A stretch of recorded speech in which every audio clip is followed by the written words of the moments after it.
alone in silence, an unexpected burden of a long life.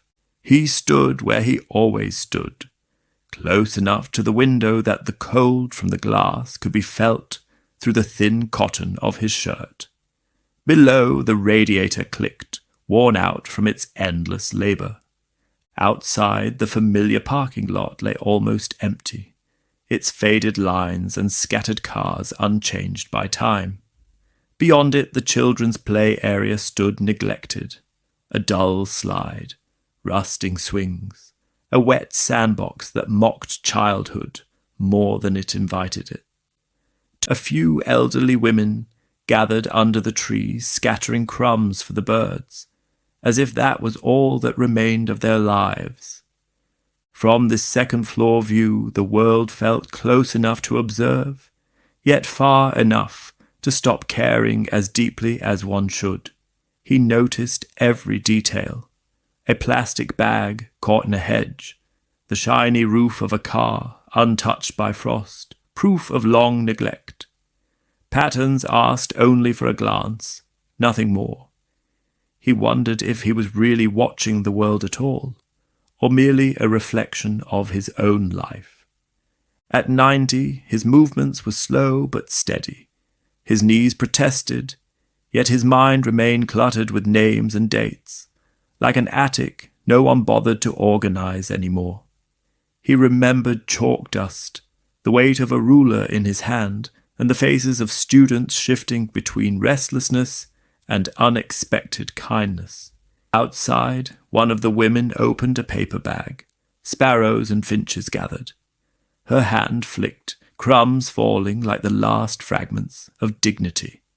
It was a calming ritual, he supposed, even if he insisted it did nothing for him. He had always been an introvert, though the word would have embarrassed him in his youth. He accepted labels the way one accepts bad weather. Inevitable, dreary. Downstairs, residents gathered for coffee hours, bingo nights, gentle exercise classes. He did not attend, not from shame, but because he had spent a lifetime teaching others to be more than labels. It felt cruel to be reduced to one himself. Inside his apartment, silence ruled. The chair by the kitchen table was pushed in. The bed was made, but poorly, like a final attempt at order.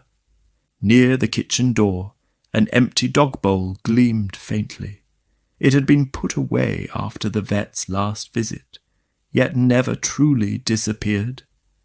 The dog had been the last creature to love him without conditions. Walking home with the leash still in his hand, he waited for the familiar tug that never came. Something broke then, quietly like fabric tearing without sound. After that, time grew louder, mocking. Some days he forgot to eat. Thirst mattered more. His mouth grew dry, dessert-like. He could sit for hours wondering whether getting a glass of water was worth the effort. Knowledge, he had learned, is often a spectator rather than a savior. He watched a young father lift a child onto a swing. The child kicked in joy as the swing swayed.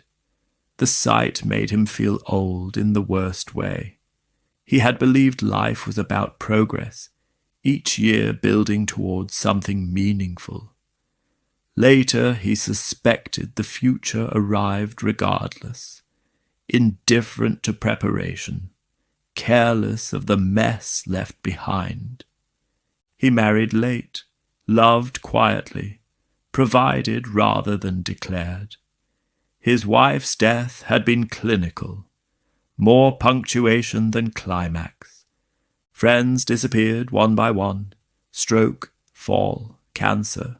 The world did not collapse, it adapted. On bad nights he dreamed of endless hallways and classrooms without doors. On good nights he imagined open fields, grass bending in the wind. There he was neither young nor old, just present.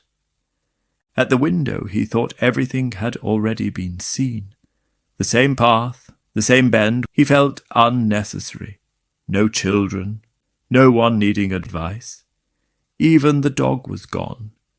Some days he would gladly trade his remaining time for anything else. Back at the window, nothing had changed. The women still fed the birds. Children ran toward the slide. Unexpectedly, something softened in him.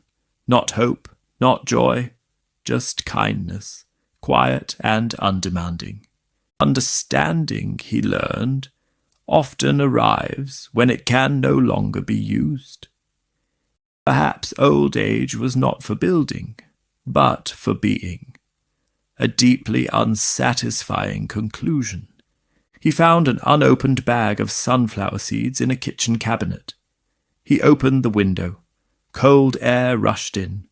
He sprinkled a few seeds onto the ledge, an act without expectation. A single bird landed, pecked, more followed. A small gathering in the fading light. Something loosened inside him. Not relief, not victory, surrender. Small kindnesses mattered, even if they meant nothing in the end. When night came, he followed routine. Soup, water, sleep. He was still part of the world by being present. A hollow presence, perhaps, but present. Sleep arrived quietly, like a thief. In the morning, if it came, he would stand at the window again. Watch, remember. It was not the life he had planned, but it was his.